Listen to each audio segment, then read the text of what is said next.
Do you have problems with building a flourishing business and creating a legacy of impact and generosity? Well, I found the perfect solution. You're definitely not the problem. And once we've identified the problem, follow a simple framework, which I'll walk you through in today's video. It's super easy to get past these barriers that are keeping you from creating that massive legacy of impact and generosity and that flourishing business that you desire. This transformation is so powerful and happens very quickly. You will be so encouraged when I show you what's possible at the end of this video. Hey guys, my name is Carissa. This channel is all about biblical truth around money, wealth, and business so that you can create a flourishing business and a legacy of impact and generosity. There are three huge barriers most Christian female entrepreneurs deal with, and it keeps them from creating a flourishing business and a legacy of impact and generosity.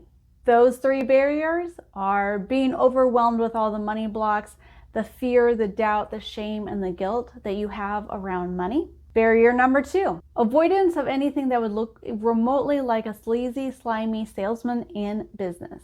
And then the third barrier is wondering if you'll become greedy or selfish if you become wealthy. In the video, Unlocking Your Impact and Generosity, I gave you the simple framework so that you could get past barrier number 1.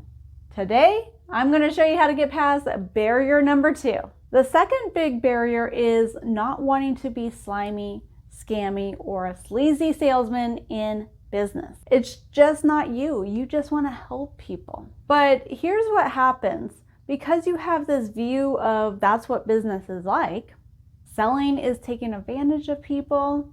You shouldn't charge for helping people because Jesus's ministry was free. What happens is as you go out and you try and market your business, you're trying to get sales and serve more clients. Internally, you're torn because if you do these activities well, then you believe you will become that type of business owner. Did something just click for you?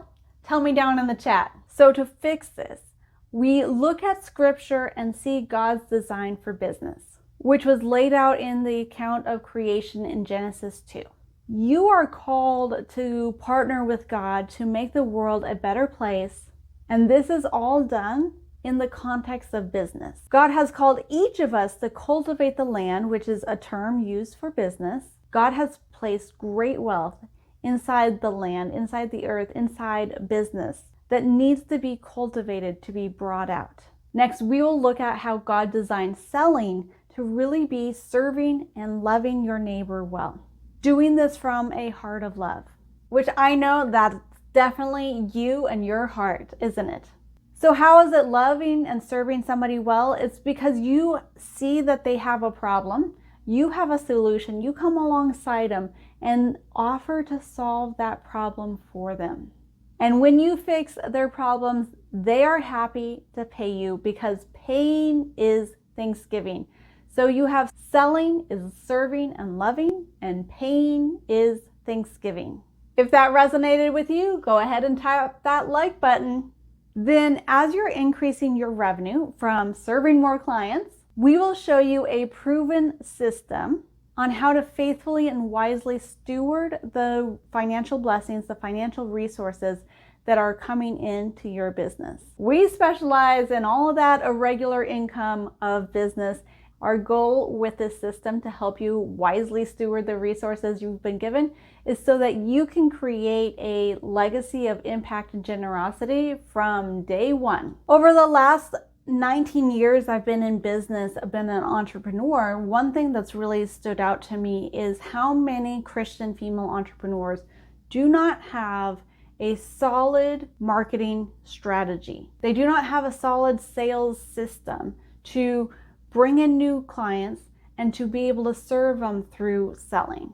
It took me a while to figure out why this is, and the reason why so many don't have a solid sales and marketing strategy is because of all these lies they believe about business. That's why we'll make sure you have an authentic marketing strategy that you can do confidently and consistently so that you're able to serve more clients through your business and that your business is a flourishing business.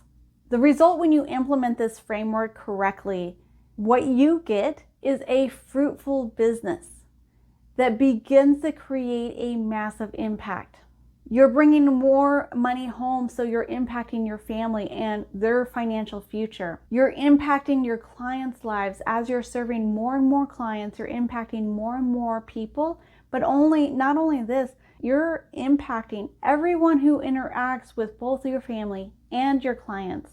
You have an impact on all of them. Your business is starting to look like a city on a hill with how you are impacting multitudes through your business, how you're wisely managing the financial resources in your business, and how you're using some of that revenue to be extremely generous within your community. People are watching all of this.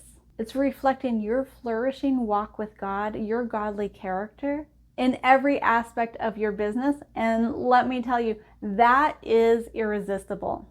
Tell me down in the chat if you are excited about what is possible as you create a flourishing business and a legacy of impact and generosity. Now, in order to create this type of flourishing business, this type of legacy of impact and generosity that you desire, there is absolutely one essential asset you need to have in your business. This asset is the foundation for all of your business flourishing, for all of the aspects of your legacy of impact and generosity. And if you do not have this asset, your business will not have the success. Your legacy will not have the impact that you know you're called to make and that you desire. So watch this video next to see exactly what this asset is and how easy it is to acquire, plus all the incredible benefits that will happen when you implement this into your business. Stay tuned, because next week I'll tackle barrier number 3.